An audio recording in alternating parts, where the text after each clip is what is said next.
Hello.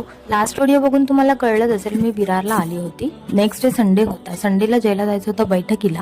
मग तो मला जाताना उठवून गेला की मी जाऊन येतो बैठकीला, तू छान असं ब्रेकफास्ट बनव. तो येईपर्यंत मी आंघोळ वगैरे केली आणि ब्रेकफास्टसाठी ताईने रेडीमेड पीठच आणलं होतं डोशाचं. मग त्याचे डोसे काढेपर्यंत जय बैठकीवरून आला. मग दोघांसाठी आम्ही चहा घेतला आणि डोसे घेतले खायला. बसलेला असताना व्हॉट्सअप स्क्रोल केला आणि एका मैत्रिणीचा स्टेटस पाहिलं. तिने टाकलं होतं की ती फिरायला चालली आहे फॅमिलीसोबत. म्हणून सहजच विचारलं की कुठे चालली आहेस, तर ती म्हणाली मी विरारलाच येते रिसॉर्टला जायला. मग अजून एका मैत्रिणीला फोन केला की ती इकडे येते तर येतेस का भेटायला, तर ती पण हो बोलली, हां मी येते. मग फटाफट दुपारच्या जेवणाची तयारी केली.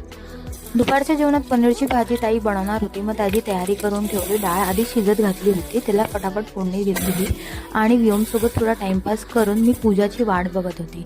या पुढची स्टोरी तुम्हाला कळेल पुढच्या व्हिडिओमध्ये. थँक्यू. बाय.